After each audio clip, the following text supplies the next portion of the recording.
Hello, everyone. We're alive on the Feige Media Network YouTube channel to recap an unforgettable 2025 Royal Rumble as the road to WrestleMania officially begins now. I'm Keila Cash, and by my side, as always, is my co captain, my right hand, the sometimes advocate for the rapidly improving Ms. Jada Parker from NXT. I bring to you back on the wrap, as always, a very unique name that on this night is very fitting. So, for one night only, I bring to you live on YouTube Perky Scott Yeet. Hello, Yeet. What's up? Thank you for having me, Keila. As always, it's a pleasure to yeet in all things wrestling. I'm looking forward to the conversation we're going to have tonight. Uh, Always a pleasure to have the guests we got on. And what more can I say except yeet? Very yeety of you to do that on this live stream. And joining us tonight is our third guy. And I do love this time of year because this person is here for prime WWE moments that he tends not to miss. He is here for those key Royal Rumble and WrestleMania moments in between. And he picked a great night to join us tonight to thread the needle heading into that road to WrestleMania. I bring to you back on the wrap the honorary third guy, the one, the only, Jeremy Finestone. Welcome back, Jeremy. Hello to you both. When I got that speakeasy invite slid under my door earlier this week to join the show, I was like, well, this is a pleasant surprise. Sure, absolutely.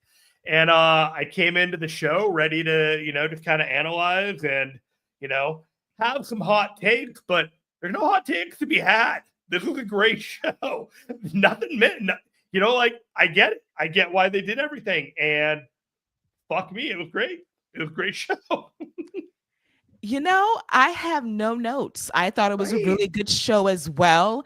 I am still floored at how the show ended because no one had this predicted as to who was going to win this match. I had my pick. I'm sure Jeremy had his ideas, and Scott, we No, I talked didn't. about I it actually had no on the idea who was going to show. win. No idea. Like, I went into the men's rumble, like, I've got no idea who could win. Like, the field was completely open. I didn't think Jey Uso was the guy, but he was the underdog of all underdogs in the betting odds. So, he was in the conversation. Man, what the hell? Holy crap. Holy crap, indeed. The best way I can put it is that we went as a collective WWE Universe audience for, I want to say maybe from like 2005 to now, fantasy booking these Rumbles and having the guy that no one believed could win the Royal Rumble win and what kind of moment it would be and for this all to happen. And then they get their shot, like we had the WrestleMania 30 build up where, Rey Mysterio came in instead of Daniel Bryan at the end and it deflated things. And there's this sense that your guy wasn't going to be the guy. It was always going to be the big star that was going to get that WWE moment. And they didn't do that. Like they finally made you watch a Rumble where all the big stars, all the biggest guys that they've ever had, the most magnificent Royal Rumble that you've ever seen with the top talent. And then you had a guy that wasn't one of the A guys win it all. And you put him at an upper level. Look how you do it. Like everyone thought it could be Punk. Everyone thought it could be Roman. Cena was in the conversation. It's like we were talking about the betting odds before we get in it. CM Punk was the overwhelming favorite at negative 400. Then you had Cena, Rollins, Reigns, and The Rock were all in the 240 to 900. And then you had Jey Uso at 2,000. And he hit. You guys were talking about it beforehand. People made a lot of money if they bet on fake pork tonight because, wow. That's all I got to say is that, like they went the brave route. You got lineups for a bunch of matches for Mania that you could track out tonight from that show. And frankly speaking, future looks bright. What do you guys think? It looks really bright. I thought that the booking was brilliant down the stretch. And the fact that the most popular guy won, the most over guy won. And I know there's a little rancor on social media, but it doesn't mean a damn thing to me because go to the arenas, go to the stadiums. The guy is by far the most over person on the show that he's on. He is over. The end of the story. I am sorry if the win offends you in some way, but right now he is the people's go-to guy heading into WrestleMania, and Triple H had the bravery to actually go with the hot hand. He could have went with the sexy pick of a Punk or a Roman or Seth or Drew, but he opted to go with the hottest guy that is actively competing on his show week after week, selling merch, is having the fans go ham for his entrance, and he captivates the audience. So I appreciate the fact that he actually did something that was a little bit off the grain, off the beaten path, and he picked Jey Uso. And I'm not mad at the pick at all. I'm really not. I think we all should have known he was going to win when he pulled out a poison Rana for no reason. I think that should have been the first clue that something was off or something was going to be a little bit different tonight. Because there's that.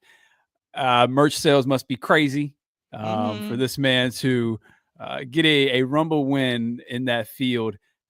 I think they're locking in the kid vote. For sure. And I think that this year, more than any other year I can think of in recent memory, we have a Royal Rumble winner who's really going to have to almost earn his place among the wrestlers. I can see a lot of, in kayfabe, in storyline, I can see a lot of them being like, this is the main eventer? I mean, you? And then Jay is just going to have to constantly prove himself. Think about when we get to the moment where he's got to pick which champion he's going to take. And Gunther's just over there smirking and laughing the entire time. They set it up. They 100% did.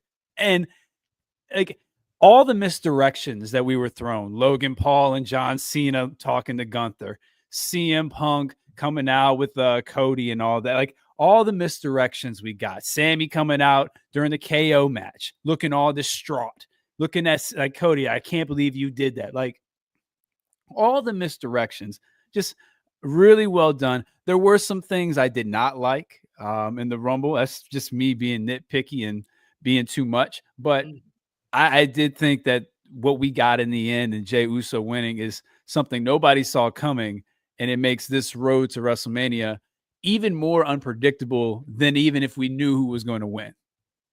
So there's people are pissy about Jay winning on social media. Is that what you think, Keila? Yes, I went on the timeline immediately after the show was over, and I'm like, people questioning their fandom for professional wrestling. They're shook as to what happened. I'm like, dude, we need to fandom for professional wrestling. Now let's take it easy. I'm ready to cut a promo on these individuals because, like, there's a lot of shit that you could like hold a carpet for WWE right now with the Janelle Grant stuff and everything else. And I hope in that press conference, they're making sure that there's somebody asking some very serious questions about the stuff that was filed in that lawsuit.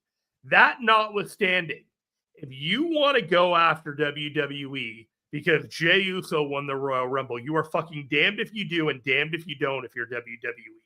Because those same assholes would have come out and said, LOL, CM Punk wins.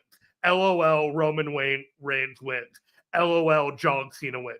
If any of those three guys had won, we would be turning around and having the, same predictable. It wasn't going to be any of the guys that, really like gritted out for the company week in and week out.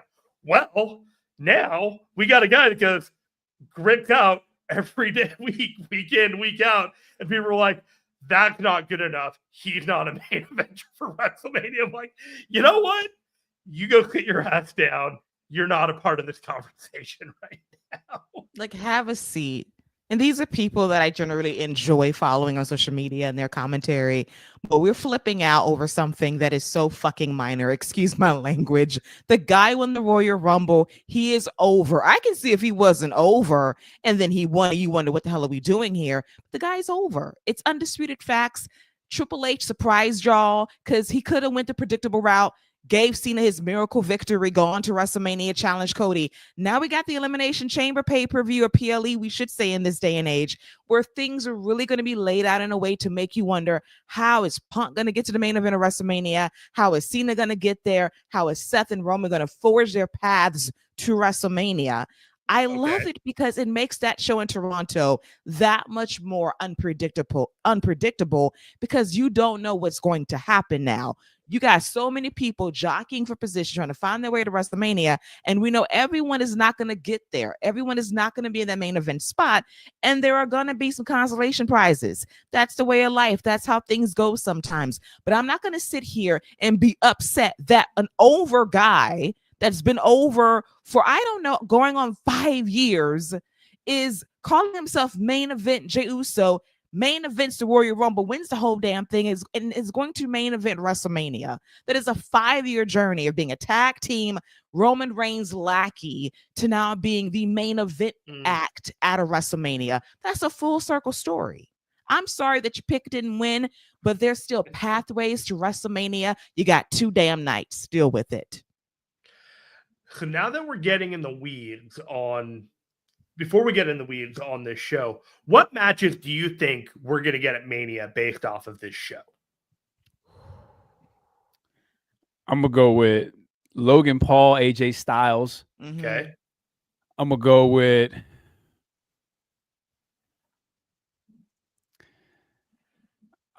with Fatu and Braun. Run it back. Yeah, I think we get that. It looks like they're setting up a triple threat with Roman, Punk, and Rollins, which would be the only way at this point that Punk gets his main event of night one. So that's a match big enough that can main event. Jay Gunther, I think that's set up.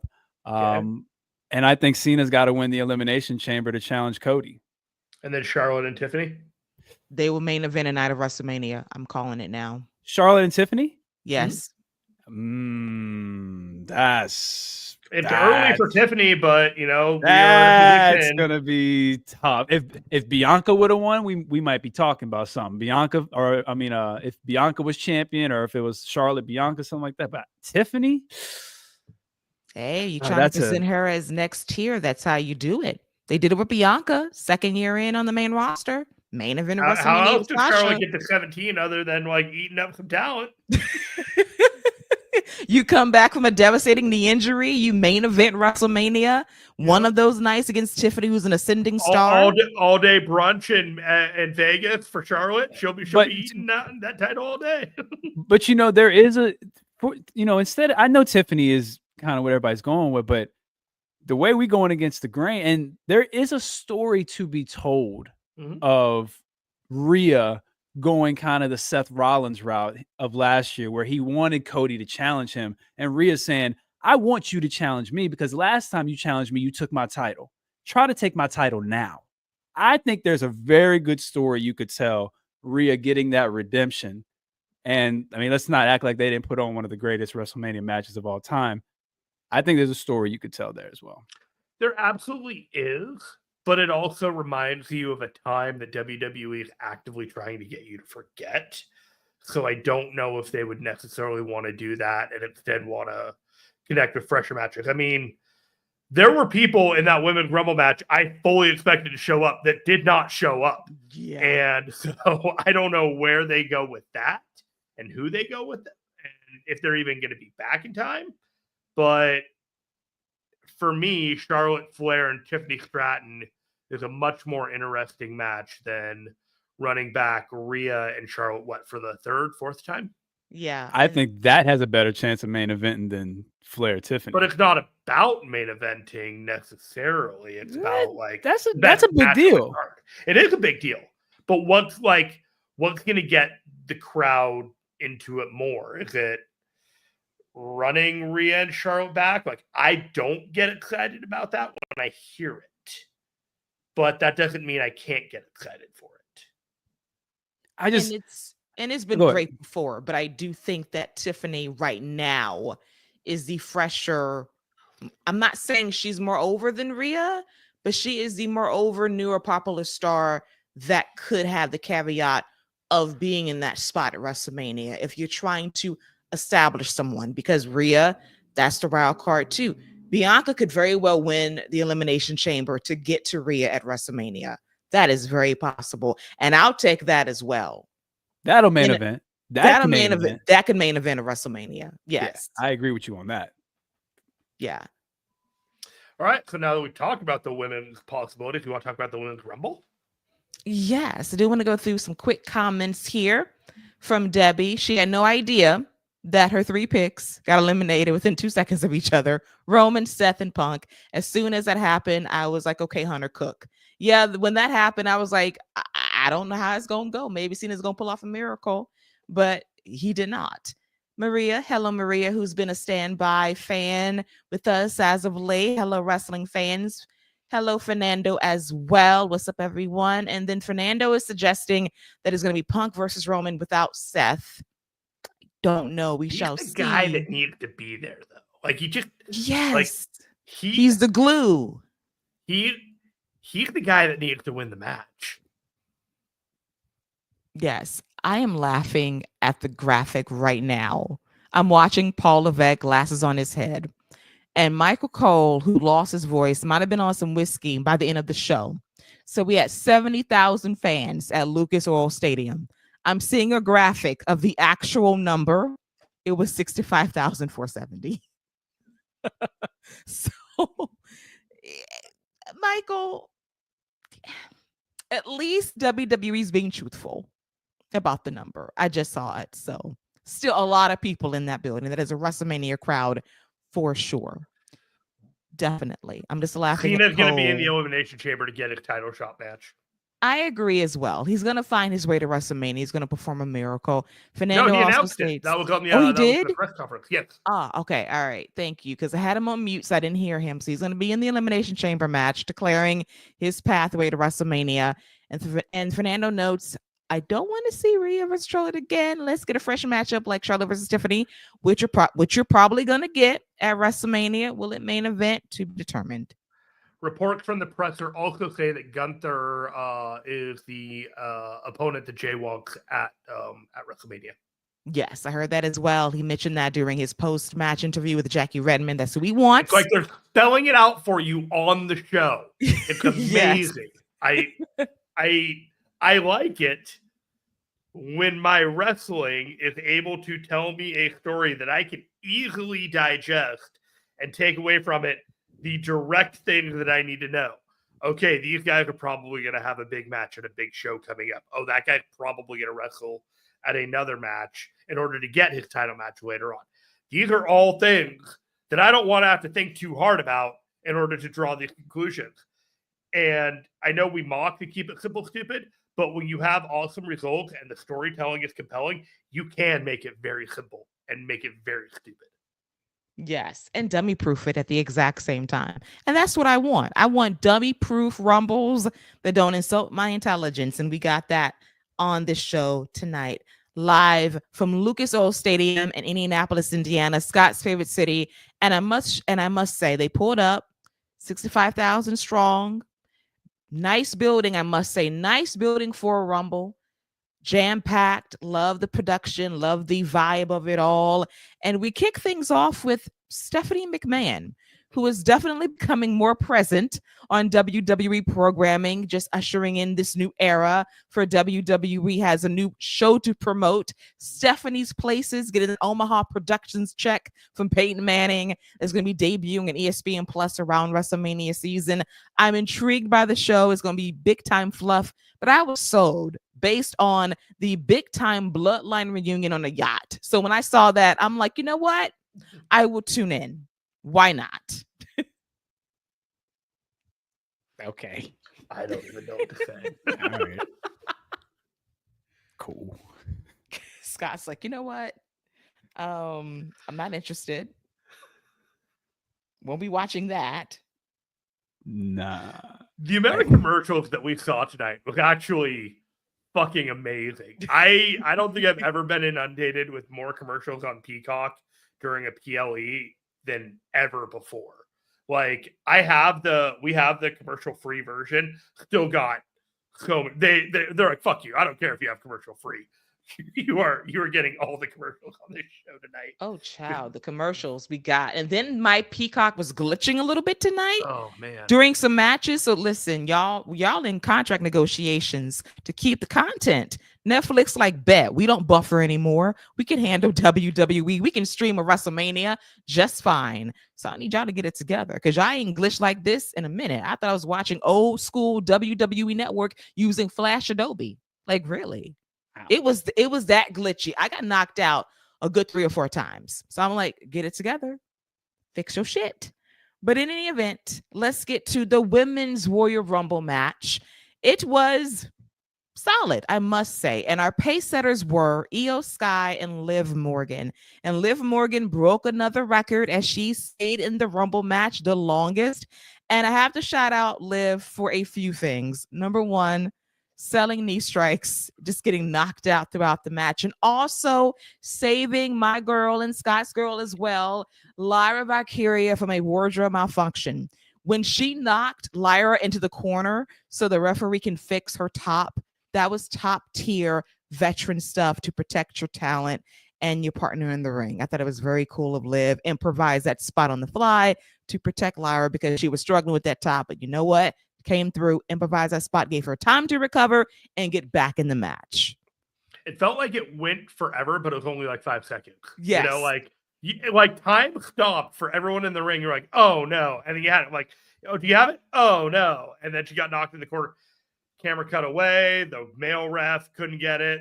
The female ref went over there. She got it. Everyone was happy. And it was just like, yep, let's get back to it. I love when the ref got applauded. Like, good job for saving the day. I did love that.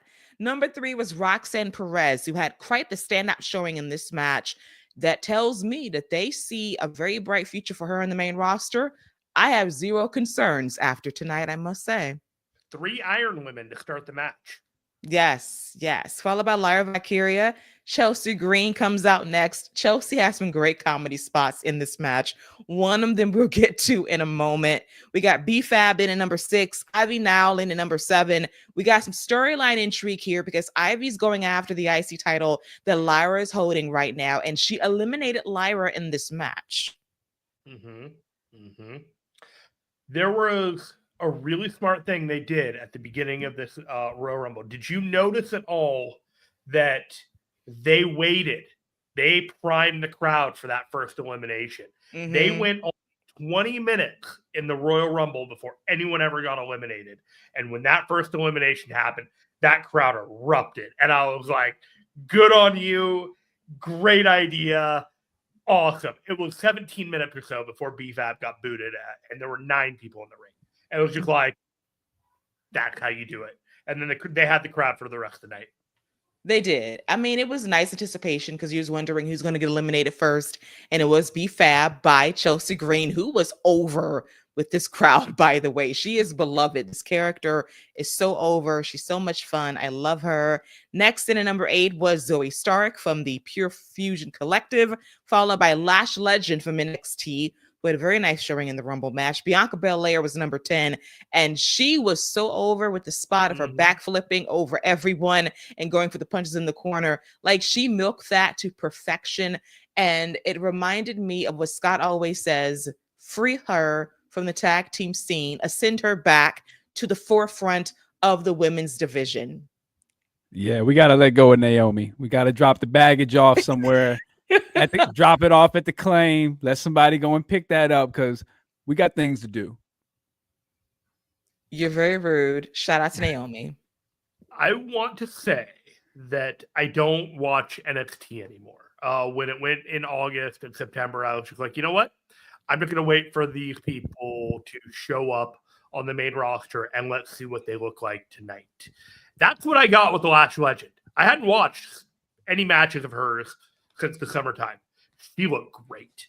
She looked the presentation. She looked dominant. She looked huge. She looked confident. Just the whole package made me feel validated in the decision of like, let me wait until the company is ready to put them on this stage and see what they can do at that level.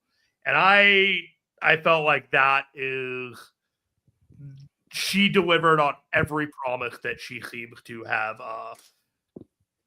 laid in front of her to accomplish. Yes, and the best thing that ever happened to her was getting off television for almost a year, honestly speaking, because in the 2.0 era, she was rushed too fast and she got exposed. It wasn't her fault. She wasn't ready. But when you go in the lab behind the scenes and you work on your craft and you get better and you're back on TV, when she came back at Deadline, I believe in 2023, she just stood out in a big time way. Like she came back and proved ready to go, more developed, and you see that growth and the repetition hitting, and she is going to be a star when the time comes. The main roster is calling for her eventually, and she's going to make a splash. The improvement she's made in a couple of years has been remarkable, and that's a testament to, I don't know, giving her time to grow off camera and coming into her own with time and not rushing the process. I mean, I don't know the path that she had other than being with the Metaphor. And I don't even know if like Metaphor is still a thing anymore, because with, the guy being out, whatever the lead guy is, all I know is I love this formula. When they're ready to like pop off on the main stage, along with the other four, we had Perez, we had Julia, we had Vicor, we had Lash Legend. Do we have anyone else from NXT? I don't know if Jordan Grace is NXT. I consider her TNA now WWE, but yeah, she shouldn't be main roster. Like what the hell would she be doing on NXT at this point? Nothing. And I want her immediately on the main roster. I want her on the main roster. That'd be great. Yes, to feud with somebody specifically, which I'll get to in just a moment. So elsewhere in this match, and you know what? I have to take a pause because I got to shout out Debbie. I got to put this statement on blast. Scott, LOL. Why so much Naomi shade? Give the girl her flowers. She did pretty good in this match. Thank you, Debbie. Thank you for standing by my side. Yes. People are seeing the vibe. Yeah. It's not a good look, dude. She was fine. She was fine. Listen. When your audience is responding to the vibe. When you have this is like Smush Parker and Kobe Bryant right now. Like Bianca can only do but so much. Bro, I'm across the street in my car looking at the cookout. I can see the vibes. I can see. Hey, listen, we gotta let Smush Parker go. To call Naomi Smush Parker is egregious. That was a bit crazy. That was crazy. Smush Parker is wild. You're right. I'll give you that. Yeah, Smush Parker is wild. You tried it, Smush Parker. Shame on you. Ron Harper. Keila, congratulations. I'm so impressed that you're able to keep track of where you stop and start with our manic recap of the Women's Royal Rumble. I have my trusty dandy list like Steve from Blue's Clues. I have it. I just have it in order. I want to also give a huge shout out to the WWE for the presentation that they did of both of these Royal Rumbles. Yes, with the trackers on the bottom, with the statistics, with the entrance and valuable information that they did about each entrant and why it's relevant to the thing. I felt like this was next level sports entertainment like presentation to make you feel like this was a legitimate huge event. There were 65,000 people there. It felt like a Super Bowl style It did. The graphics, the next gen stats. We got like country representation with the flags. We got active wrestlers, eliminated wrestlers, people coming the next in line. All of that was great. The stat line for every entrant. It was really good sports level, ESPN level presentation. For all of his many personal faults, Lee Fitting does know sports, and he was in his bag with the graphics. I loved it. For any novice fan that was watching for the first time, if you needed to get schooled on the Royal Rumble, they laid it out beautifully. They need to implement this every single year moving forward. I loved it. I'm a nerd for stats. I just loved it. Eliminated. What number they were on? Are you kidding me? This was amazing. Yes, I loved the active count, especially the men's Royal Rumble was crazy because it was kind of lopsided in terms of eliminated active. Eliminated 12, active 4. I could look down and see 5 and like, okay, I know what 5 are there. Like I didn't have to I didn't have to spend 10 seconds trying to scan to make sure I forgot or I remembered who was supposed to be where. And I liked that a lot.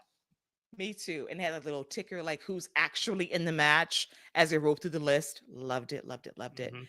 Next in was Shayna Baszler, followed by Bailey, last year's Royal Rumble winner, followed by Sonya Deville. Maxine Dupree had a moment by eliminating Ivy Now from this match, followed by Scott's favorite wrestler, Naomi. Then another NXT upstart, his client, Jada Parker, comes out. Oh, Jada Parker was another one. Yes, to new music that sucked. This was another recurring theme tonight that we either need to rehire CFOs or Jim Johnston. I was tripping because Def Rebel got me glitching. We need some new music commissioned by WWE because a lot of music, we did not know who the hell was who. That Judgment Day mix, that new shit, nobody knew who the hell who was coming out. Hey, Finn's was dope. Finn's was fire. When Finn came out, that joint was, I rocked with that. If you ever wanted to know the power of a theme song that people recognize, when you saw the pops for the music that people liked and knew the music too, it was night and day to the ones where they were like, who? Oh, yay! Ah! Like that quick moment is so important. Like that reaction moment, I can't even put into words how vital it is. It is. And we have been fans for a very long time, and we lived through eras of WWE music. I lived through Jim Johnston, who is by far the greatest WWE composer that made some amazing, iconic theme songs.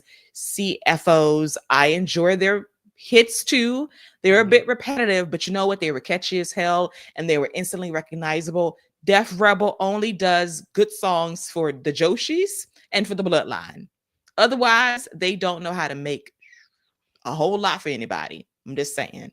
And we got to have some distinct music for our talent moving forward to make them stand out as the stars they are. Elsewhere, we had Piper Niven coming out at number 17, Natalya in at number 18, Jordan Grace in at number 19. She was great. Highlight was her delivering a Death Valley driver to Piper Niven like it was nothing. And the fans popped. They loved her.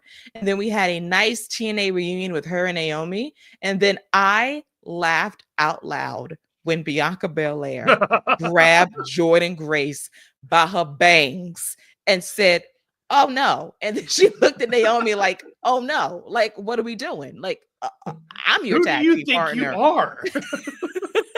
I hollered and I said to myself, I need Jordan Grace versus Bianca Belair in my life very soon. I want it. I think we'll get it. I think there's a lot about Naomi right now that is very curious, I guess you could say. Suspicious, I would say as well. With her opportunities that she seems to take when they come across, and it seems that she doesn't think about the long-term consequences of some of these impetuous decisions that she makes near or around or inside of the squared circle. I'd like for Jordan Grace to be the one who took out Jade, and her and Naomi been working together the whole time. Ooh. Oh, like the Scooby Gang? They're just like, we're gonna solve this mystery for our girl. Well, I'd like for Jordan more inside, could it? I'd like for Jordan and Naomi that's been working together, and that's who took out. I mean, you need a pretty big powerhouse to take out Jade, and ain't nobody. I'd believe Jordan could take out Jade, so why not have him? I was legitimately surprised that Jade wasn't in the Rumble. I kind of thought that she would be, but that makes me think that whatever is going on with her is probably a little more serious than we were initially led to believe. Yeah, they gave a pretty broad range. It could be 3 months to a year, potentially. I hope it's not the year mark, but she has been teasing a return. She's been throwing subliminals out there. I do expect her back before WrestleMania, and the mystery will be solved by then. So I do predict that probably on SmackDown in the next couple of months. We shall see. But Jordan Grace, very nice showing. The highlight for me was Chelsea Green thinking that she was going to be invited to the cookout when she was trying to mingle with the sisters. And they all said, Chelsea, do you know where you are? And she immediately kind of scurried away. I love Chelsea. She's the best. I just love her to pieces. Next up was Natalia. We already talked about her. Jordan Grace came in next, followed by Michin. And then at number 21, who quite possibly got the pop of the entire show, who we have not seen in well over 2 years, Alexa Bliss. 100% believe all that contract talk bullshit was bullshit. That, like, the minute Michael Cole said, internet said she wasn't coming back, this was all a work by WWE. 1000%. Her time has passed. Dolls are done. We're good over here. Okay. If you're gonna do Alexa Bliss, this is how you do Alexa Bliss. You do her as this, like, creepy doll turned, like, wrestler that can do moves, the acrobatics, everything that she did in the ring. She wrestled as if she was in NXT and wrestling other talents her size or a little bit bigger, without this idea that she's small and she can't, like, have any effective offense. I watch it, like, there's no suspension of disbelief that she can't wrestle these people competitively. And that's what I appreciated about Alexa Bliss. She had the look, but she also wrestled in a way that wasn't limited by a gimmick, if that makes any sense. She was just out there wrestling. And that's all I could ask for. I wish she burnt the doll, honestly. I didn't need to see the doll again, but good to see her, though. Good to see her back. She was over. I know they got to sell the doll for merchandise purposes. She's we are going to do goth, it. You know, like, everything about it is just goth. The doll will be there, but honestly, I looked at it like, this is the best way that you could do Alexa Bliss. She's not in the Wyatt Sith. She's not doing anything else. She literally looks like, you know, whatever Saraya's name was when she was in WWE, but adding a little bit of pink and, like, baby girl to it or baby doll to it. And great. They need that. They need that archetype in WWE all the time. Like the punker girl. Hot topic. Alexa Bliss. They got the trio down in NXT. They got all that little punk rock. I felt stuff. terrible for Candice LeRae when I saw her, though. When I saw Alexa Bliss, I was like, oh, Candice LeRae, you're doomed. Like, see, I like Candice LeRae way more than Alexa Bliss. Yeah, but, like, look, the gimmick, right? Poison Pixie. What the hell is Alexa Bliss? But, like, an Omega level Poison Pixie. Yeah, she just needs to start going hard. She just needs to start doing the Jeff Hardy route and just start doing crazy stuff every single week. There's a lot of women that were underserved by gimmicks in the past with WWE. And I am more than willing to see what Alexa Bliss can do with a gimmick somewhat rehabilitated by the current regime of WWE. Will it be successful? I don't know. Do I have an open mind about it? Way more than I did than when Vince McMahon had his hands all over the creative for women's wrestling. Yeah, and that is going to be a key factor too, because this would be Alexa Bliss coming back completely free of Vince being in charge of creative. This would be a Paul Levesque vision for the character. He might pull back. This is a rehabilitation. This is rehabilitation. This is trying to reimagine things. Look at the Wyatt Six. We're not doing the super spooky stuff. We're trying to be rooted in realism, have fun with it, but not try to insert our audience's intelligence. So maybe he'll say, listen, you're over. We love you. This is the pop. We're going to try to present this in a more sophisticated way. Doesn't lose your aura. You can keep the goth look, but we're not going to be leading into the bullshit. And I think there'll be a good compromise there. I have confidence in that, and maybe Alexa can add her two cents in as well. But yeah, this will not be a Vince McMahon production. This is Paul Levesque, and he's not going to do the spooky shit. I don't think he's going to do it. I think the doll was there as a reminder of what she was when she left, but I don't think it's going to be a sticking point to where she's going to be in the future. You can take the talent that was potentially misused in that era. You look at Nia Jax. She's a perfect case study. They brought her back. Everyone was like, oh, Nia Jax, I don't know about that. She's been great. Like, You can hate on her all she want. She's done her role to a goddamn T. Like she has understood the assignment. She has committed way more to the gimmick than she ever has before. I see confidence in it, and she just understands the role. And I feel like there's been validation of her backstage way more this run than there was the first time, and it's coming out of the ring. I think the same thing will happen with Alexa Bliss. Yeah, we shall see in due time, very soon, hopefully. Yeah. Then coming in at number 22 was Zelina Vega, followed by Candice LeRae at number 23.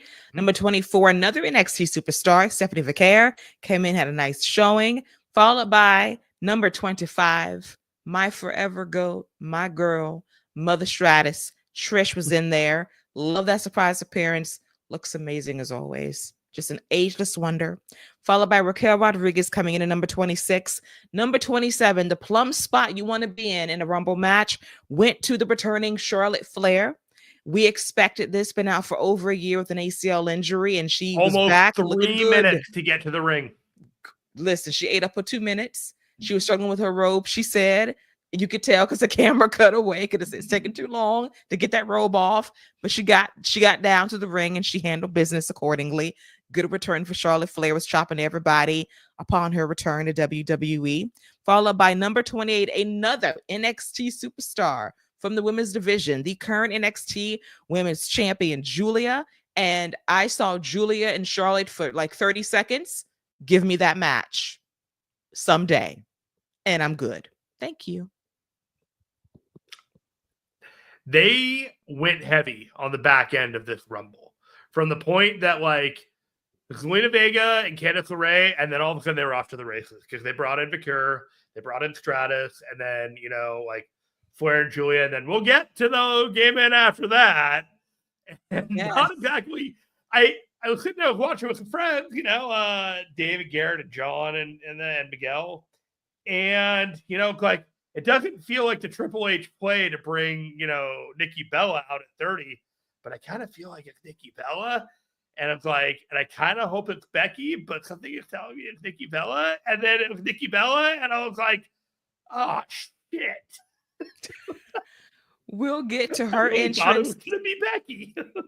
I thought it was going to be Becky too. I had like a whole Becky Charlotte beginning and then end here, and they didn't deliver it to me. So I guess Becky won't be back after WrestleMania, I presume. Or Elimination Chamber. Or Elimination Chamber. Very possible. We're going to see in about a few weeks where she's going to be heading into WrestleMania. You know, like when number 30 hit and we got Nia Jax at 29 and we got Nikki Bella as 30, I was like, well, they have that show on Peacock with Alan Cummings, the villains, whatever show it is. She's all over that show. I see the synergy. It makes a lot of sense. But man, I don't know if that crowd really wanted her there at that spot. She got a pop though. She did. She got a pop, but it was like, yay. Is there anybody else? You know, like I think that we have to. She didn't kill it, but I think everyone knew Charlotte was winning at that point. Yeah, it was the vibe check when Becky wasn't out there. You kind of felt like, yeah, it's Charlotte's match to lose. And I know people also was hoping, could it be AJ Lee's return? Like, y'all, that was another one. Yes, that was another one. Maybe one day when she wants to. You just gotta like temper your expectations. Nothing is a guarantee. You know, she's very happy with her life. She had a neck injury that caused her to retire, and you don't want to risk it if she's not comfortable being back in the ring. You got to respect that. I would love for her to come back for a Rumble, but that's up to her to decide. So I wasn't mad with number 30. Nikki did get a pop. It was like, it's good to see you. You're not going to win, but I was very surprised that she eliminated Bayley from the match. I'm not surprised at anything that happens with the Bellas. I mean, like this, they're gonna bring a fan base to the roster. That's probably what Netflix wants. That's what Peacock wants. I mean, I wouldn't be surprised to see her on Raw. Mm-hmm. Like it did. Like she brings a fan base, and that's all they're looking for right now is viewership. You don't need her to do a lot. She can just show up, have a few nice solid matches, call it a day. I don't even expect Nikki to come back after this. I think this was a one and done. I think we might see her. What did they set up in this that would nothing? They don't. Not for the women, at least. But they don't. They ain't been doing nothing for the women when it comes to the Rumble matches. I think this was a one and done because she can't be on weekly TV. Like that. That'll get old real quick, and she'll get exposed real quick at this day and age. And if you do it, you need like 3 or 4 key dates over the next 3 or 4 months, which you can do, but with who and why? And what is compelling about Nikki Bella, and who would it be with? I certainly don't want it to be with Rhea. I don't want it to be with like Bianca. Like, I think it will. If they do, like with Bayley, you could easily do something with Bayley. Her and Io Sky had the little face off. She could want to reunite with her old crew. Nikki goes and hires Chitty Chitty Bang Bang crew. Easy match. You can hide Nikki. You get, another women's match on the card. That just doesn't feel like enough for Bayley, though. Like, Bayley, I think Bayley might mess around and get left out in the wind if she don't get something like that. Yeah, I don't know. I mean, there's not a lot for like on the WrestleMania card, but I don't know. Maybe it's just my hope that it's a one and done for her, because I don't see what she could add to it. Sure. Yeah, the flaw with that, unfortunately, is that they have created merchandise that's on sale on WWEshop.com for Nikki Bella. So Strike when they are caught, and then when it's done, she really doesn't have to be. Like, you can put the merch on there. A bunch of people will buy it tonight, and she'd never have to be back. She's coming back, dude. She's coming back. She's coming back. She gonna hire Chitty Chitty Bang Bang. I'm telling you, it will not. Them 3 women around her. Them 3 women around her is a problem. She gonna be marching them around. Yeah, Chitty Chitty Bang Bang. She can talk. She will. 100%. She'll get Zoe Stark the biggest reaction she's had since she linked up with. You Trish think that Stratus. she's gonna be with Zoe Stark? I could. Yeah, she'd be with the Chitty Chitty Bang. 100%. A bunch of goons. A bunch of goons who will come and maul anybody. Oh, I thought like she was gonna be fighting with them. No. Those would be like her heavies. Yeah, maybe. And that way she can hide her. She doesn't have to be on Raw every week. Sonya Deville can be like her kind of middleman. If she's gonna be around. Like, if she's gonna be around. Like, you're getting an it's all right from me out of this. Let's just take it as a win. We're definitely going to see how it goes. It's all right. Shout out to Nia's hair. That was the second greatest star in the match. Love the Beyonce curls. Appreciated that. And then in her short time in this match, Nia eliminated 9 people, including everybody that was over the rope at one point. That was the one thing I didn't like about this match, was the unceremonious departure of Bianca Belair in that mix. I did not like that. I thought that elimination should have been way more impactful, not just be with a bunch of ladies getting eliminated. Did not like that. And I felt like the fans were really rooting for Io Sky, and you can hear them catching their breath every time she was almost eliminated. And when she was, it kind of sucked the air out of the building, because I think fans wanted her to win the match. And when it was down to Nia and Charlotte and Roxanne, the tea leaves are stirring, and I had an idea who was going to win, but I did not foresee Roxanne and Charlotte as the final 2. I wanted more interaction with them, honestly, to build drama up. But Charlotte wins. She boots Roxanne. She's going to WrestleMania to main event a night, I presume, against Tiffany Stratton. Very happy for Charlotte. Predictable outcome. Not shocking, but Roxanne lasting as long as she did to be in the final 2 tells me she is going to be just fine on the main roster. She's going to be just fine on the main roster. And conversely, if Charlotte didn't win and it was the most obvious person to win that thing, the main event wouldn't have hit the way it did. Yeah, exactly. You needed predictability in one match, and you needed a hell of a surprise in the other one. And they gave you the best of both worlds in that moment. So good return for Charlotte Flair.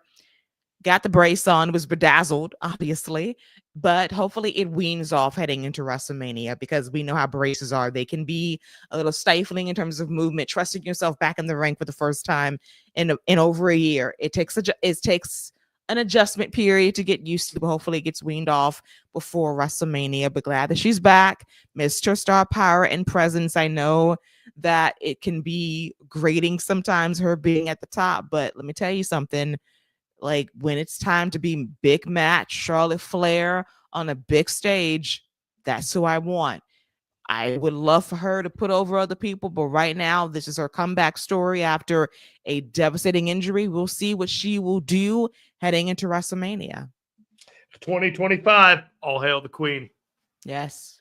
Bow down. Indeed. Same as it ever was. Yes. All right, as we dive into our next match at the Royal Rumble, it was a 2 out of 3 falls match involving DIY versus the Motor City Machine Guns for the WWE Tag Team titles. Match was solid. Both teams are great at what they do. Fans were a little slow to get into the match because the Rumble, it's a taxing experience. It goes well over an hour. But hey, you know what? They got the crowd into it down the stretch. I enjoyed the match. And at the end of the 2 out of 3 falls match, when it was 1-1, it could go either way. Out of nowhere, the Street Profits come back to go after the Guns, and they take them out, and they help DIY retain the championships, and then they attack DIY because they hate everybody. And in that respect, I don't blame them. It's the first day of Black History Month. Get yours. Why not? I condone this. I celebrate this. Go get your belts to WrestleMania in a ladder match with DIY versus Motor City Machine Guns. Let that be a show stealer at Mania. I'm here for it. Typical Triple H. The man got the angry black man on the first day of February. I mean, like, golly. We got angry black men running around. This dude just couldn't help himself. Hey, listen. We need to enjoy them this month because come March, might not see him till June. This was the SmackDown Reward Watch special. Okay? So, if you have been watching SmackDown, you'll have known that the Motor City Machine Guns were going to give Street Profits a title shot back in the first week of December, but they got beat up and didn't get the shot. And then DIY took it and they won the titles. And Street Profits waited until tonight to collect receipts and beat the asses of everybody who was involved in them getting screwed over and not getting their title shot that they have politely asked for since September when the Motor City Machine Guns showed up for the first time in the first place. I don't blame the Street Profits at all. Are they the bad guys? No. They're simply getting what they want. They want their reparations. They want what was owed to them. Reparations is a good word to use. This is what I'm saying. Yeah. They picked a good day to get some reparations. I can tell you that. This was a rewarding payoff angle to things that they have laid bare foundation for SmackDown for 2 months. Like, you watch this and you're like, oh yeah, because the Street Profits are pissed because they got fucked over. Fair enough. That ain't what everybody was thinking. That ain't what everybody was thinking. And I was like, I get it. They're not hitting you over the head with it, but they will on Friday when they talk about why they did it. And that's good. They'll get you watching the show. Now, when it comes to the match itself, the match was good. The match was actually really good. But the brilliance of the chess of this match was they made it a 2 out of 3 falls match. So they implicitly told the audience, you can rest and you can relax and you can be into the finishes and whatever happens. All you have to do is get ready for that third fall. And when that third fall happened, all of a sudden the pop started coming.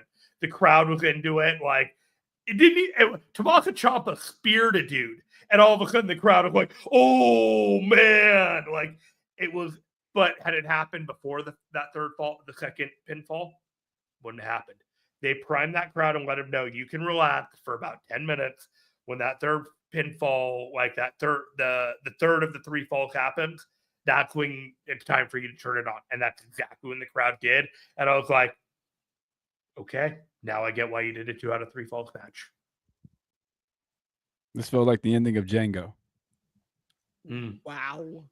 Wow. No. Okay. The ending of Django would be at WrestleMania if the Profits get their championships. No doubt. Okay, right. No doubt. Three-way match. I think I want to shout out Kevin Ely on the Discord. He was the first one I saw come up with the idea that it would be Street Profits versus DIY versus Motor City Machine Guns at WrestleMania.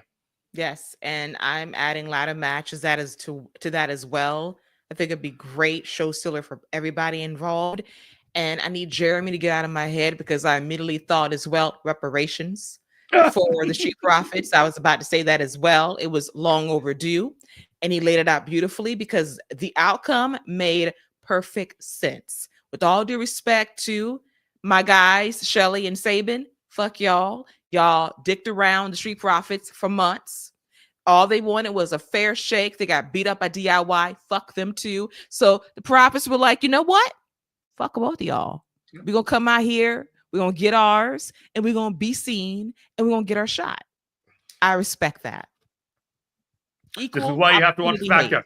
You don't have to like watching SmackDown, but when they do things and then they pay it off at the show and you don't understand why they paid it off, that's not on the show. That's not on WWE. That is on you. Yes. And you know what? SmackDown could be a bit more expensive as well. So why it's not? It's a long 3-hour show right now. It is a very long 3-hour show. It's laborious. I fall asleep about 90 minutes in. It's a lot.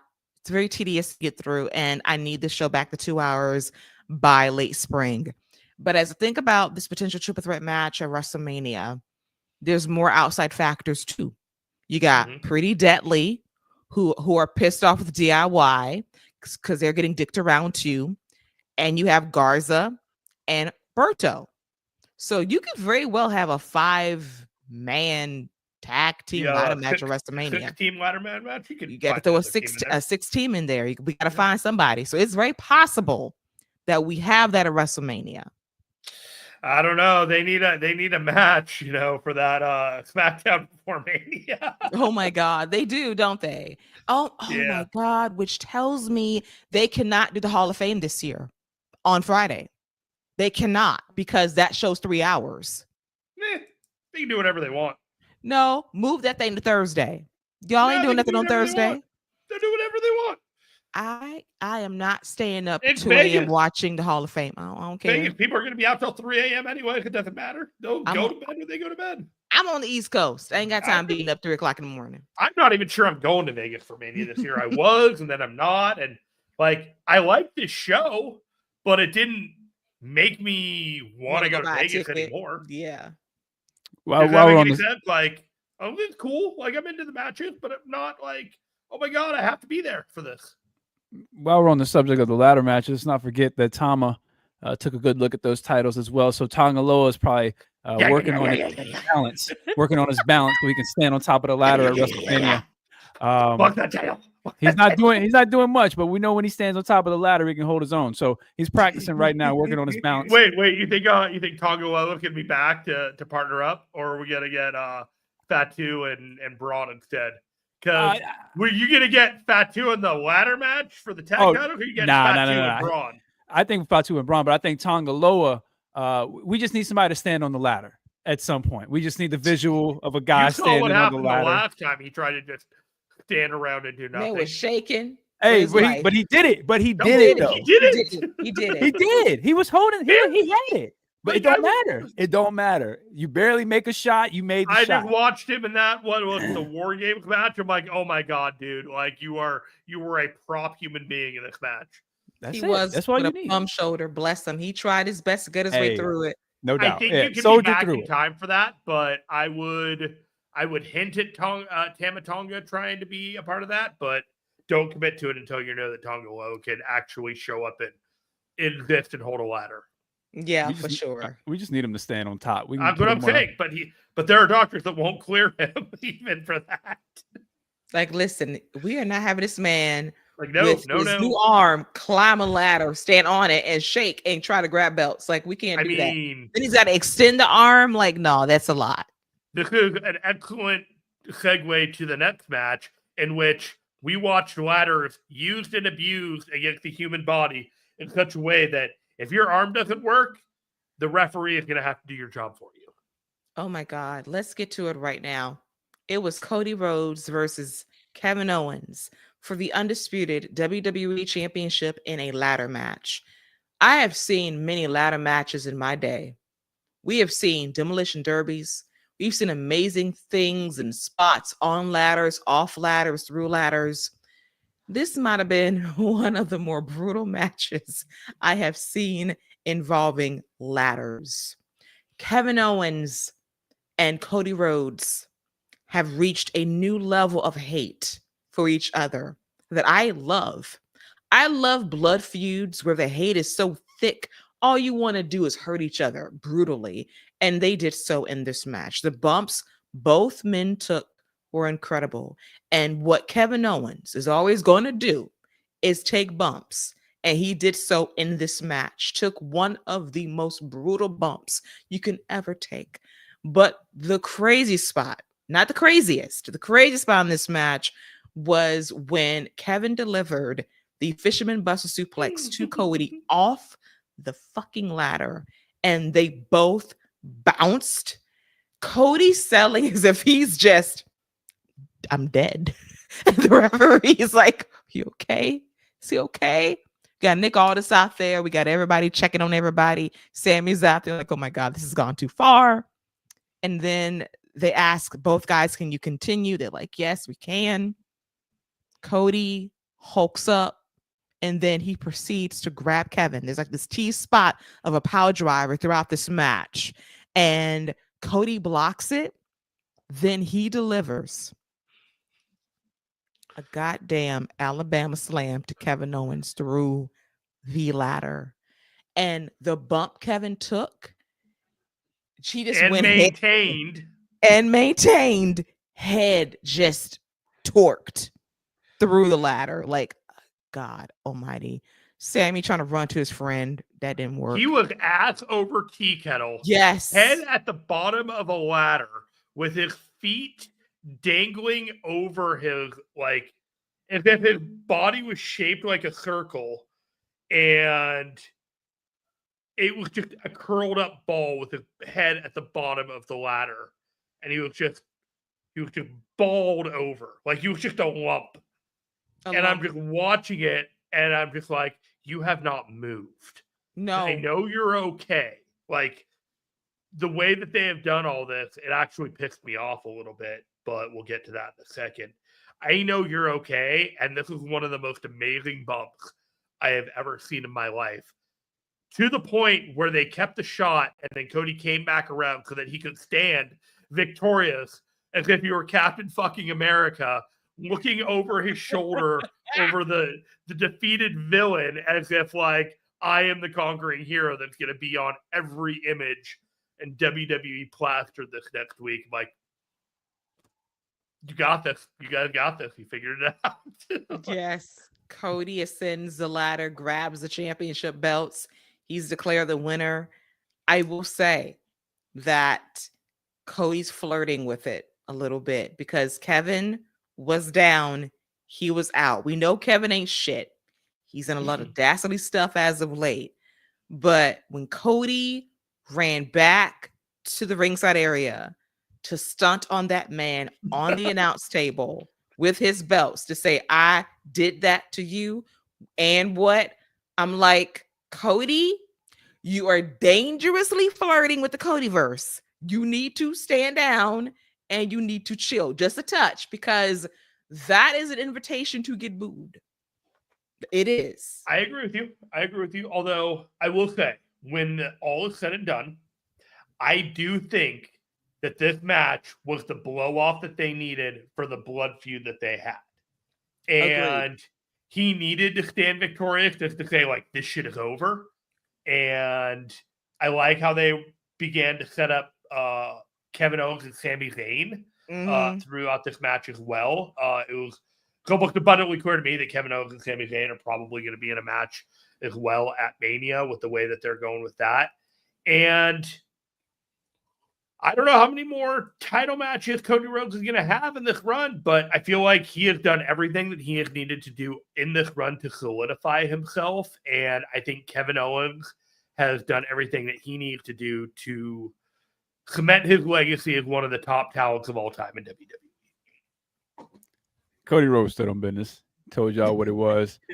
He told you it was on site. It was still on site. You know what I'm saying? Stay on target. Job's not done.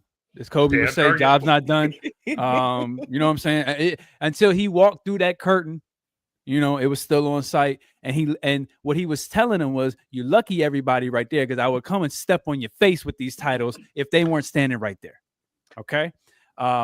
All that was intentional, though. I appreciate the way Sammy was looking back at him. I think that would be a nice little title match in between Sammy and Cody, especially with Sammy showing a little edge and whatnot. I could absolutely see him in the Elimination Chamber, vying for a shot, fighting for Kevin Owens or something like that. But yeah, Cody Rhodes absolutely was just standing on business. He told you what it was, what it is, and what it's going to be going forward. I hope he keep that same energy. Yeah. I hope next time you see him, he's still going at him. I want to say that this was a tremendously good match, and I don't want to take anything away from it other than this. I went to the Raw in San Jose, and I sat next to a mother and her young son, and they were at the show, and they were super excited. And we're watching it, and the main event happens, and Damian Priest and Finn Balor do that Falcon Arrow from the stage through the thing. And they do the elongated injury thing to the point where it's like, it's extra dramatic. It's 5 minutes, and you don't know if they're them, if this is real or part of the show. And they went in such a way that they really wanted you to believe that it was real and that Damian Priest still didn't care and wanted to kick his ass. They kind of did that again on this with the Fisherman Buster, with all the guys coming out to the ring and seeing if they could even continue the match. And in my mind, I'm like, why the fuck wouldn't they continue the match? All the dude has to do is climb up a ladder and grab a belt. Like, what is this all like?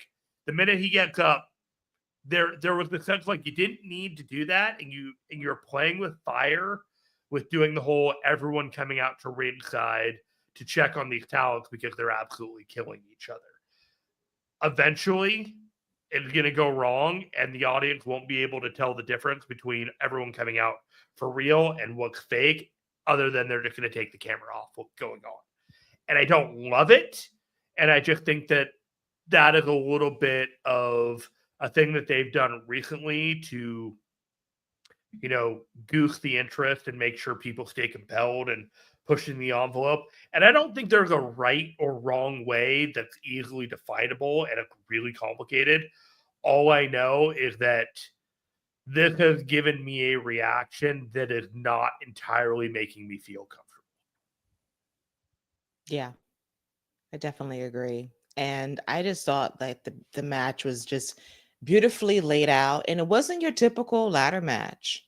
Wasn't about the high spots, wasn't about doing crazy high athletic stuff. It was about brutalizing one another. The pain you can inflict to make you feel something, and we got that. I winced a few times, and those spots that Kevin Owens took, Jesus. And then the blood we got too, like Cody says, listen, I might not be bleeding, but you are. And that definitely added some nice color to the match as well. So I dug it. The next chapter is going to be fascinating. We definitely foresee Sammy and Kevin at WrestleMania. Their rivalry is just going to just go until the end of time. Mm-hmm. The ebbs and flows of main eventing WrestleMania 2 years ago to beefing again at WrestleMania. So I'm here for that as well. So all in all, very, very good match as we now get to the main event, which is the 2025 Men's Royal Rumble match. And I do believe that this is the longest match in WWE history. It is. It is the longest match in WWE history. No doubt about it. And our first two guys in this match, the pace setters, were Rey Mysterio and Penta. We had a near disaster. I thought we almost had a shoot elimination because Penta went over those ropes, and I thought that those feet touched the floor. Oh, they did. They did. And we got one for sure. We got one for sure. A second toe might have been on the floor too. Not sure, but yeah, they was flirting with disaster, working a little bit too fast in the beginning. This is when the crowd was like a very forgiving crowd, because if they weren't, they would not have let anyone forget this. But exactly, they willed it to be, you know what? Fine, let's keep going. Yes, we're gonna roll with it. We love Penta. We're gonna forgive this. But it was dicey because normally I go back to a few years ago when Kofi was in the Rumble and he wasn't supposed to get eliminated. It was a shoot. He had to go. I mean, you missed your spot. You gotta go. It is what it is. You got so sad. Bye. Yeah, I mean, they did what they had to do. Number 3 was Chad Gable, who was having a bad night against Luchadors. He was seeing shadows in this match early on. Then number 4 was Carmelo Hayes, followed by Santos Escobar, who was just doing everybody's spots from the 619 to Ray to the Mexican Destroyer to Penta. He was like, I'm going to show out a little bit. And he did. Deserves way more love on the main roster. Followed by Otis coming in number 6, Braun Breaker number 7. Dude came in there. Ooh, child, let me tell you something. When I say future WrestleMania main eventer, there he is. And he stood out in a big way. We got some great moments with this man in this match. We are teasing the future. That man, as Jeremy said, is a beast. Absolute beast. Definitely a tale of two Rumbles. And he and Jacob Fatu were definitely the stars of the first half of it. Mm-hmm. Almost definitely. Then in the funniest spot of the match, outside of another spot that I laughed at. So number 8 was supposed to be Akira Tozawa. Was supposed to be. Unfortunately, he was unable to make it to the ring. And we went to Gorilla, and there were some life decisions being made, and I Show Speed was backstage. And Triple H told that man, hey, you in the Rumble. I can imagine if they actually had to do it in real life. That's exactly how it would be. Like, are you good to go? Get in there right now. We call you know, like you grab the first guy that you can see, and you're like, get your ass out there. We need you in this Rumble. Go. And I was like, honestly, it wouldn't be any more complicated than that. Cool. You know, I can live with that. And he got murdered, and all was fine. And it was a nice little breather for the Rumble. Fine. Perfect. Yes, it was perfect. And the pop he got, like, this guy is a very popular streamer. The guy was a prime bottle. He was a prime bottle a couple of years ago at WrestleMania. He got his ass no idea who he is. He's just the guy on YouTube. I'm just the guy on YouTube, but he's a far more profitable the guy on YouTube. So, like, I'm not throwing shade. I literally just have no idea who the fuck this guy is. I'm not an internet kiddo either. Like, I'm not onto the Twitch of it all and the streaming of it all. But I know of him. He was beloved by this crowd. They loved him. He came out there and he tried. And then I will give I Show Speed all the credit in the world. That man ate that spear down. He took that bump like a champion, and he got eliminated like a G. And he'll be feeling that in the morning. Won't be mad at all. Go I Show Speed. You earned your check that night. Respect to you. Go hit a like, subscribe, share, whatever you need to do to dap him up on YouTube for that hit if you feel like you need to. Do the same for us, by the way. We'd really appreciate that. Yes, we do. Listen, we don't have I Show Speed clout or money, but we will appreciate all the engagement we can get. But I do respect somebody that goes out there, takes a bump like that, and just goes out like a G. Braun broke him. He sure did. Broke that man in half. Broke that man in twain. Yes, and he sold it beautifully. Go I Show Speed. You earned my respect on this night. I showed Speed when he hit the ground. That's what Braun said. I show speed. I show speed. I show real speed. What about that? Thought he was Lightning McQueen for a minute. Speed. Then we have Sheamus in at number 9, Jimmy Uso in at number 10, Andrade in at number 11, Jacob Fatu at number 12. Jacob Fatu. My man. That boy been eating. That boy been eating good. The month of December. Month in December and January, he been eating good. And then they gave that man a microphone and they said, let that man talk. That promo on Damian Priest on SmackDown the night before the Royal Rumble, where he said, you have your hair braided, but don't get it twisted. I was like, that went over a lot of people's head, though. A lot of people was like, it sure did.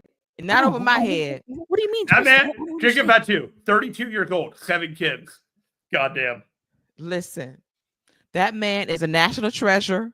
That man, I got a few things twisted.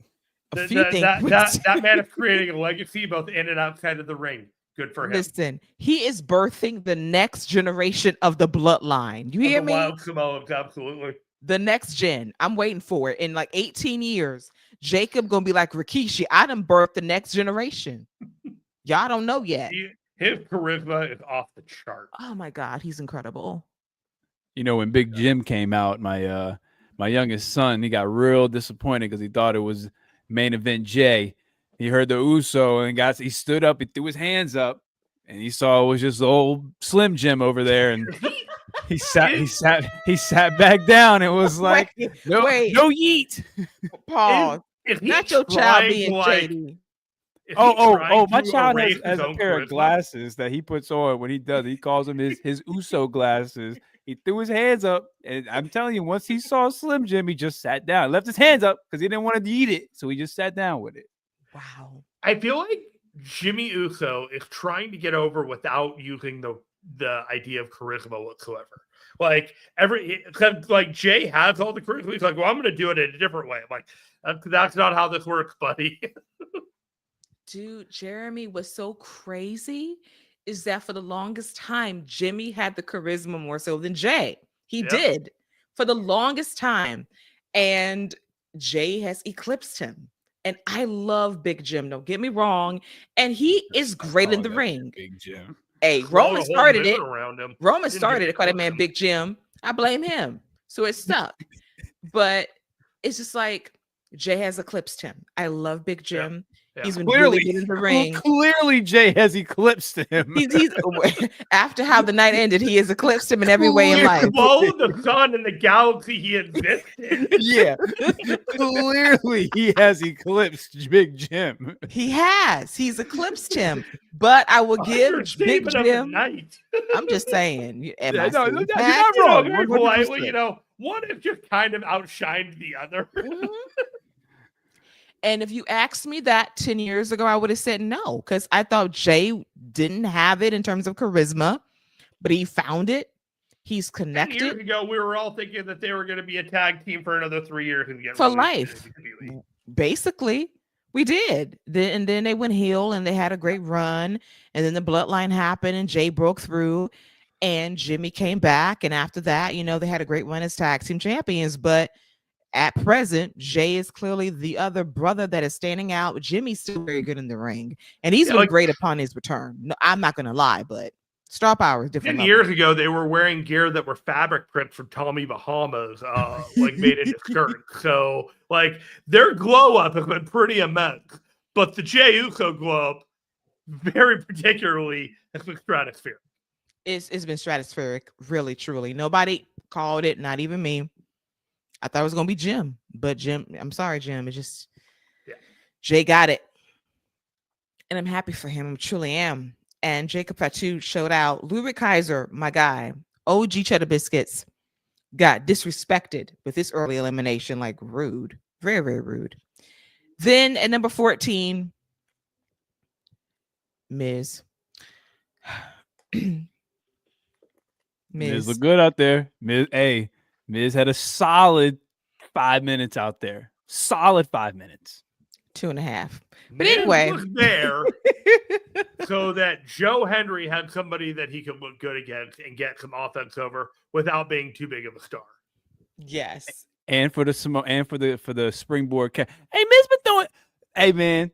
I don't care what you want to say. Miz I didn't say anything. I told you what I said. Miz threw a Hurricane Rana. Springboard. That boy was out there showing out. I am really happy that the Miz, after 15 years, was finally able to pull off a Hurricane Rana and then throw it into his arsenal to impress people like you that he has versatility, like an arsenal. To be fair, he did it like a year ago against Ricochet. To be fair, I'm just saying, the bar is low for the Miz, and he has been able to exceed clearing that bar because we lower it because he's the Miz. And that's fine. He did fine. He was there to make Joe Hendry look good, and he got a little bit of offense because that's what everybody gets when they come into the Rumble. They go in there and they get their little spotlight. And I'm not going to let you like make yourself a Miz victim tonight. Like, I give you your credit for the Miz when it's deserved. There's no Miz victim. Miz there. But this comment right here, though, this is the victim. That joint is wild. That's crazy. That's a wild. That's a wild one right there. That's a crazy one. That's wild. That is bold, one. But I'm gonna go with maybe not on that one. Yeah. So we're gonna move on quickly to Joe Hendry coming in at number 15. And we called this months ago, like, this dude's got to show up at the Rumble, and he got that pop. People know this guy. It was great. When he got eliminated, Sheamus had one of my favorite moments of the night. I was enjoying that. I was. He just said, like, what are we doing? I was enjoying that. I was vibing, and then y'all just ended it. I love Sheamus. He got eliminated way too early for me. Damn you, Roman, but I digress. But in any event, our next entrant was Roman Reigns at number 16. And so the Royal Rumble begins. Oh, yes. That was the official starting point of the Royal Rumble. After that, we got like, oh my God.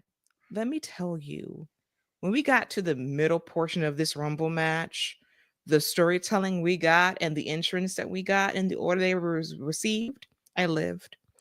Followed by Drew McIntyre.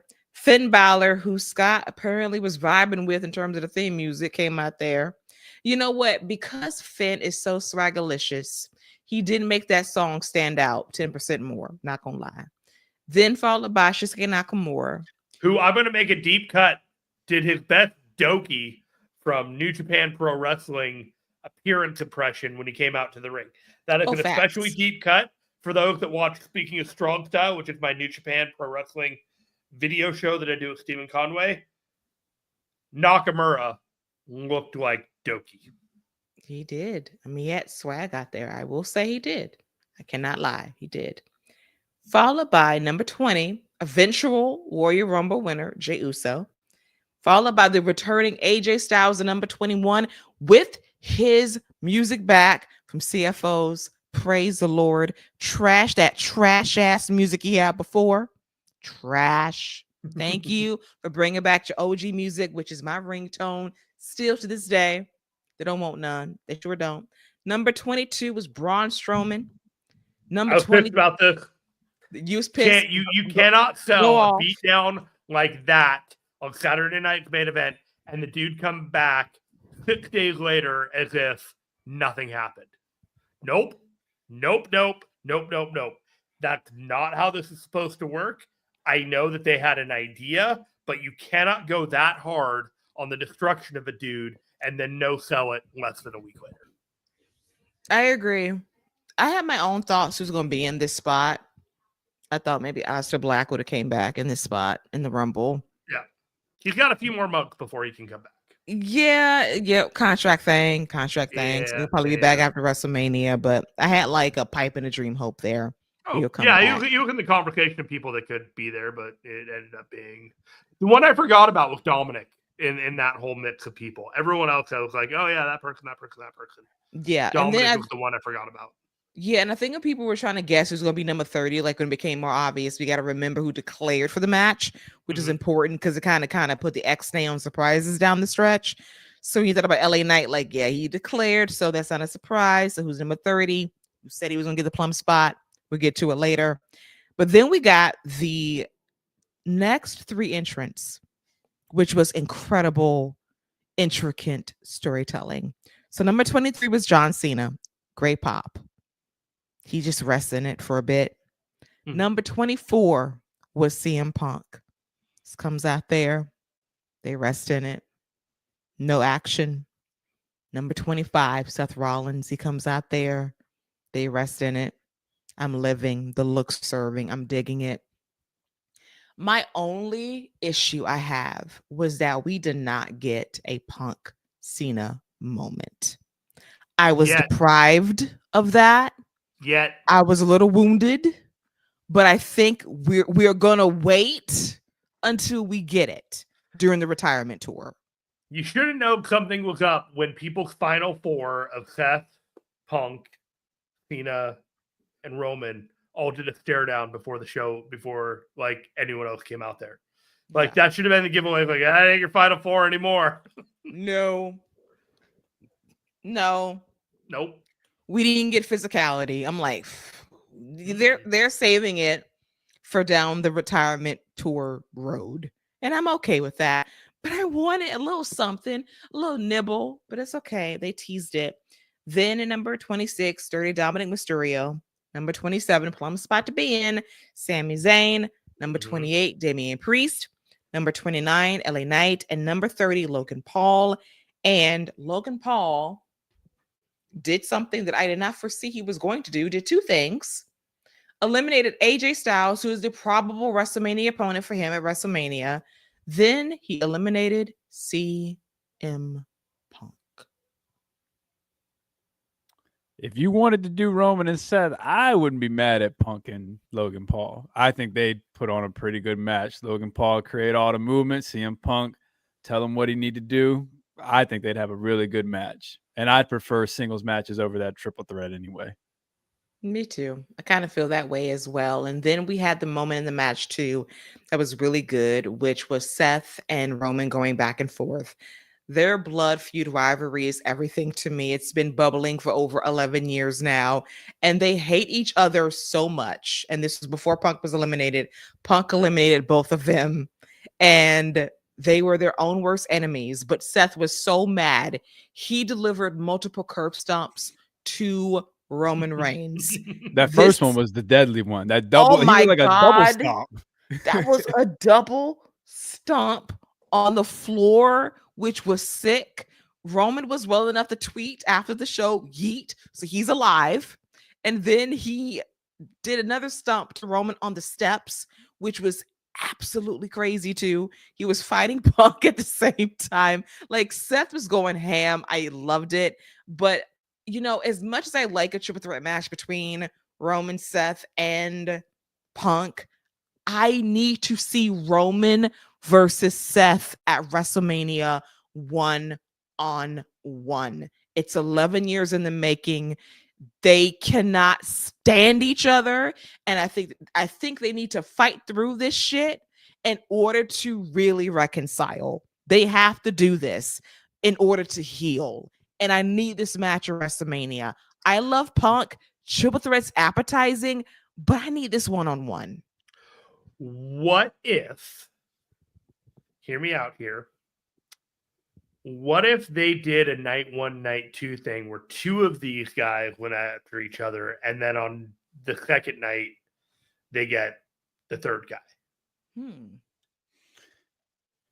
If there's got to be some stakes on the line to do well, that. no, if like somehow like Punk gets his favor and he ends up with the title, you know, and then Roman and Rollins wrestle each other for the right to face Punk at the main event on one of the shows, that gives Punk his main event, cashes in his favor, and gets, instead of a three-way, 2 one-on-one matches.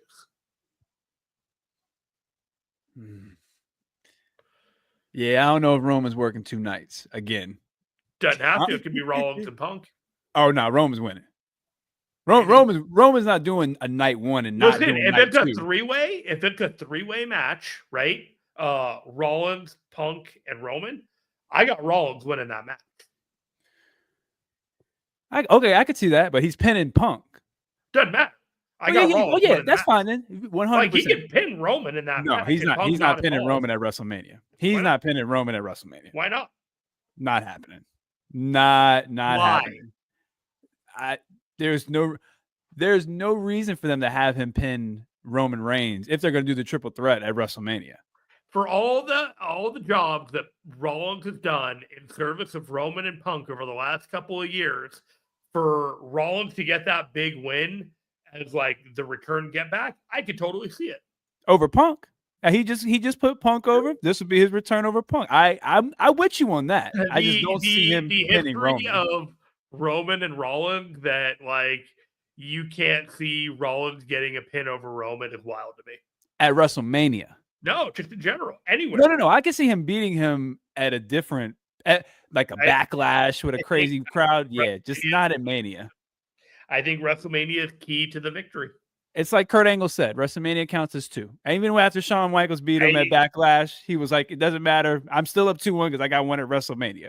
Roman's made. He's done. Punk is made. He's done. I'm not necessarily sure Rollins is made in the same way. And I think that this is your opportunity to do that. I love this debate. Just saying. I love it. Somebody's going to be right when it's all said and done. And I want to replay this episode in 3 months to say who was right or wrong in this argument. I'm digging it. But then it came down. Top 5 Rumble, in my opinion. Was this the best Rumble of all time? Oh, boy. Man, this is tough. Top 5, yes. Top 3? Top 5. Maybe. Top all time? Give it a couple of days to think about that one and come back to it. Man.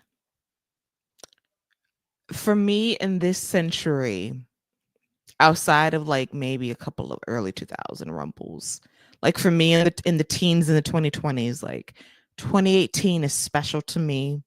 2020 is very special to me. This Rumble is flirting with top 5. And that's high praise. It's flirting with it. It's nibbling at it. The finish has everything to do with it. It does, because nobody saw it coming unless you had some money on Jay. Yeah. If he was like a 2,000 odds favorite here, long shot. But if you have money, congratulations to you. But the final 3 was in fact Logan Paul, John Cena, and Jey Uso. Like we all predicted. Like we all predicted, y'all.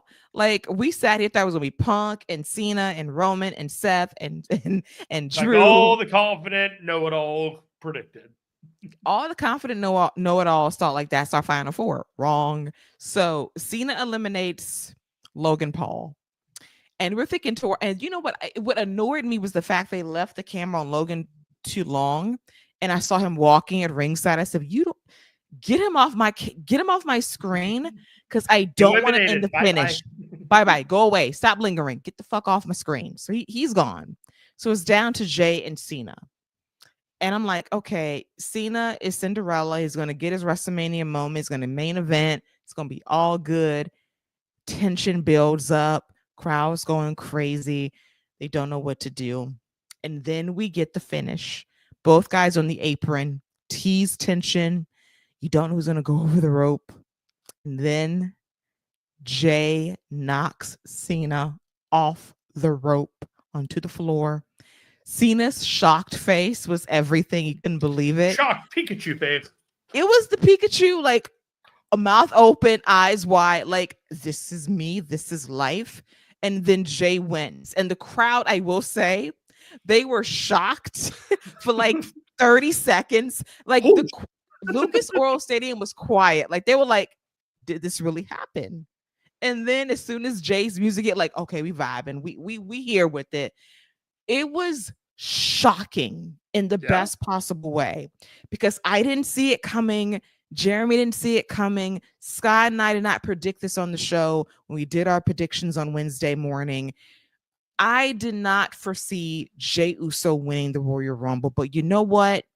I love it when you have someone that is over, who is loved by the people. And Paul Levesque made the executive decision to say, you know what? I could be very predictable, but I'm choosing to go with the hot hand. And I'm choosing to go with a guy who's going to main event WrestleMania and who I'm most likely going to give the championship to, and have him be my face, have him be my guy, have him be the champion. I'm here for that, because he says I have different pathways to get my other matches at WrestleMania going. And that's called Elimination Chamber. I'm going to make those chamber matches mean way more than they have before, because that's your final pathway to WrestleMania. And I'm going to book it my way. And I respect that. It was unpredictable. It was something that nobody foresaw. And to me, you have a hot hand in Jay, run with it. Brave and bold. I'm here for it. I said a lot of how I felt about it at the beginning of the show, but in all honesty, like nobody expected it. It was a fantastic finish. It felt like the right finish in hindsight. There were a lot of people that could have won this Royal Rumble, but Jey Uso drives a lot of merch. He is the children's leader in a lot of this thing, and they want to get the children. They want to get hook, line, and sinker all these little fans and cultivate them for the future, and that's how they keep their business going. And this is how you do it. And I was just like, I didn't mean to wear this and think it was going to happen, but it happened. And I'm like, good for you, Jey Uso. Yeet. Yeah, I was fully ready to come on here and talk about how Jey Uso is the greatest backup prom date of all time. But he has killed those allegations after tonight. Not even prom date, prom king. Now, I can't even call him a prom king because he's not even the number one he's choice. the prom king now. He literally is the prom king. No. Well, yeah, but like before that, I was ready to just come on here and just talk about how prom date. Like he's always a runner-up and he's always second place and he's never the main guy. But yeah, he killed those allegations today. This was definitely out of the blue. And again, whoever made those odds, they slept on the wrong one. Main event Jey Uso. I guess he's going to close out another. He should close out another night of WrestleMania, especially if he's going to win the match. It should absolutely close out. Yeah, you got to main event it. You got to make it count, build it up, and I think they would do so in the next couple of months. I do want to celebrate whoever did win, place, and show. If you hit the trifecta on Logan Paul, John Cena, and Jey Uso being your final three, congratulations to you. To you. For real, because I didn't foresee any of that. But before we bid everybody adieu, I do want to do what Scott does, and that is issue out the score. So I want to go back to the Women's Warrior Rumble on a scale of 1 to 10 tiers. Scott, your ranking for the Women's Warrior Rumble. Not 10 tiers, like 1 to 5. I'm gonna give it a 1 because they still holding my girl Bianca back until we hashtag free Bianca. You're not getting no more than 1 out of me. Just one kiss of death until we finally get the kiss of death of this tag team of Naomi and Bianca. Okay, Scott, just trying it. Jeremy, you're gonna be a bit more fair with your ranking. Yeah, so I did not think that the build for this year's Women's Royal Rumble was anything other than, oh, I'm in it, I'll see you there. Yeah. And it was a bit flat. I also remember last year's Royal Rumble being a huge disappointment in terms of just what it was and what ended up being the result of it. It didn't feel like anything. That's not what we got with this Royal Rumble. It wasn't spectacular, but it was competent and it was well booked. I'm going to give it a 4 out of 5. 4 out of 5. I'm going to give it 3.5 Charlotte Flair chops. Ooh. Yeah. Very solid. 4, that's about right.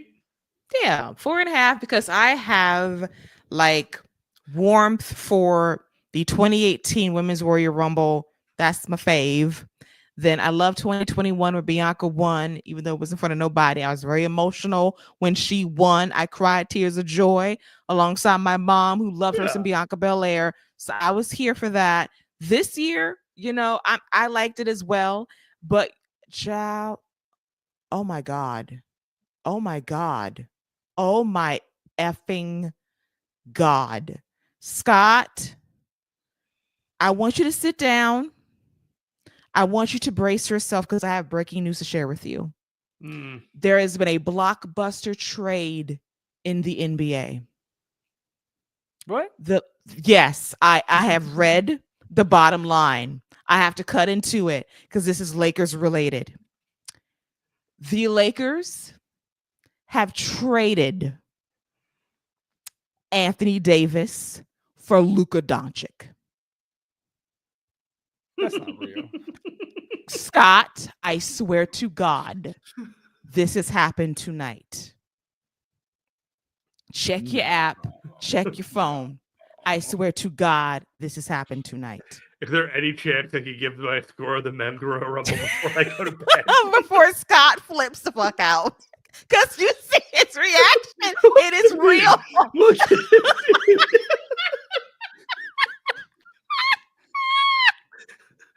It is real.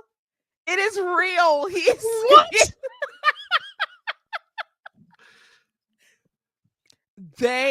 It's like it's in red. I'm looking at ESPN right now. I'm looking at college basketball. This has actually fucking happened. Wow. Lakers are winning the championship. Okay. Anyway, Jeremy, to our next match. The men's Warrior Rumble as, oh my God, that is insane. But as Scott is just living his moment, let's rate the men's Warrior Rumble. Can't wait to play Stop 2K. pacing furiously in your chair. It's uncomfortable. Listen, man, that is the batshit craziest thing I have seen. I am happy for you both. Wow. that's crazy. Yeah. All I right. was waiting for the word LeBron James to be invoked into something. I was waiting on her to say LeBron just got traded to the Golden State Warriors. Child, I would have been celebrating and throwing confetti and shit, but this one, this is like wild. That's insanity. That is pretty wild. I know those names. That's pretty wild. I know those men's names. Royal Rumble. I'm gonna be bold. 5 out of 5. Yes, 5 out of 5 yeets. Yes, agreed. Yeah, just no notes. Happy with what I got. Walked away. I was like, cool. Let's talk about it. And then we did. Four and a half yeets for the lack of brothers. 14 and a half out of 15 yeets between the three of us. 4.5 yeets for the lack of brothers in the men's Royal Rumble. Yeah, we got to get some reparations on that as well. We got to get some more color up in there. We used them all up during the tag match. Yes, They didn't have any tag teams in the Royal Rumble. They sure didn't, except the Usos unofficially. See what I'm saying? That's about it. Yeah, and then Maria is going to rate 7.9 for the women, and Fernando gave it 9.3 for the women as well. Yeah. I don't think they ranked the men's. Maria says 4. Appreciate that as well. And for our ladder match, we're ranking Cody versus Kevin. Our star rating, Scott. Oh, I'm going 4 Tongaloas. Not even in the match. Sick. Jeremy. 4 ladder rungs. 4 ladder rungs. I'm going to give it 4 Alabama slams out of 5. Yeah. I like it. And then finally, we got 2 out of 3 falls DIY versus the Motor City Machine Gun. Scott, your final star rating here. Again, actually, you know what? I'll give it 3. Since we got 2 brothers on the first day of February. Jeremy, I'll give it a 2 out of 3. 2 out of 3, not literally the step itself. 2 out of 3. I think you took the laziest approach. I will give this match. Yeah, you know whatever that equates for like a out of 5 stars. Yeah, so like like a 3.3 out of 5, whatever.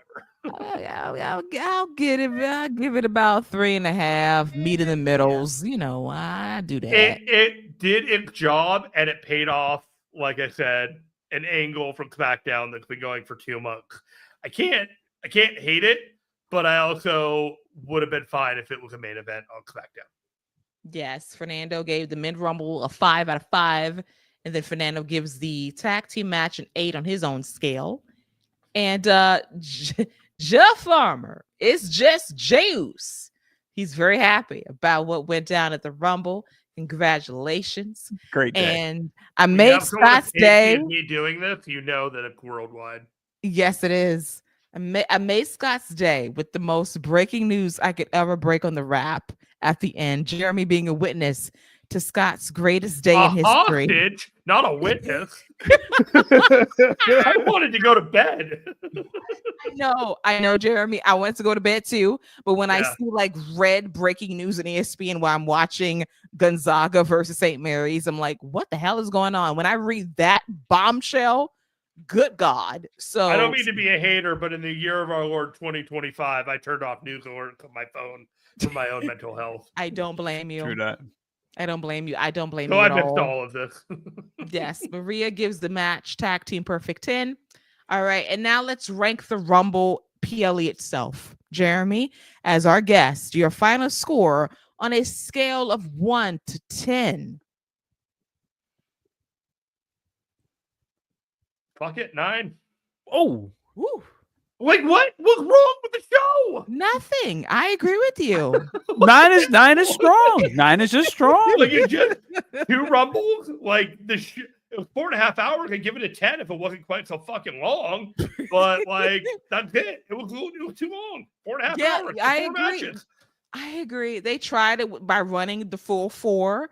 I wanted to start the show at 10:20. I tried it. You didn't give me my time to start on time. So I will, because of that, you're going to lose 2 points with me. 8. All right. Yeah. 8, 9. Sure. Right around there. What do you got, Scott? I'm gonna go 7.5. 7.5. You were perky. You were there for a while, but That's a good score for me. I guess. That's a good score. Usually I'm in the 6s, 7s, 7. All right. And you know what? Sounds like you settle. No, you know what? A couple of brothers got some reparations today, so I give them a half point for that. They did. Jumpin' Jeff Farmer says 7.810 if Doink showed up. Like your standards. Shout out to Jeff. I'm with Jeff, you on that. Come on now. I have to give love. Take it home, Keila. Yes, and then Maria, 8 entire Rumble. Fair score as well. All right, with that, you know what? I've done a lot of live streams with Scott and with Jeremy sometimes as well to cover, big moments in WWE history. This might have been my favorite stream we've ever done because of the last 5 minutes of making Scott's year and Great. Jeremy being here for one of the greatest Rumbles of all time. I love it when he's here because every time it's WrestleMania season, when he arrives, it feels official, it feels important, it feels very special. And I want to thank him and I want to thank Scott for joining us because we're on the road to WrestleMania officially. Road down the road, down the WrestleMania road. Yes. I want to thank everybody for joining us in the chat too. Shout out to Fernando and Farmer for coming through in the clutch and Maria and Debbie earlier on as well. We thank you guys for your interaction and your participation as always. And we'll be back Wednesday morning on the regular podcast feed for Fight Game Media, talking about the fallout for the 2025 Royal Rumble on Monday Night Raw on Netflix. Talk a little NXT as well, because our next live stream will be after Vengeance Day in DC in a couple of weeks. Talk about that show, and then we'll get ready for Elimination Chamber in March in Toronto, Ontario, Canada. And then after that, we're on that road to WrestleMania in Las Vegas, Nevada. So I want to thank Scott and I want to thank Jeremy once again for joining me as we talk all things Royal Rumble 2025 in WWE. Thank you for having me. As always, it's a pleasure to chop it up and yeet all things WWE. I'll see you in like 6 or 9 months, whenever you call me back. I love being with you guys. We'll do it again soon. I will call you probably after WrestleMania if possible. Right. Is that gonna be like a 9-month wait? No, You never know. Can't have like that. you guys got a solid gig going on here. Call fine. Like, We do. You don't need me. Like I'm here as like eye candy. Like for the video. Are. But like you're they good don't get eye this with the audio, but the eye candy with this mustache is just on hitting. fire. It's hitting, man. The stash is hitting. Wrong. I shaved just to highlight the mustache. Listen, Really didn't want the point. 5 o'clock shadow on the mustache. Then I look dirty.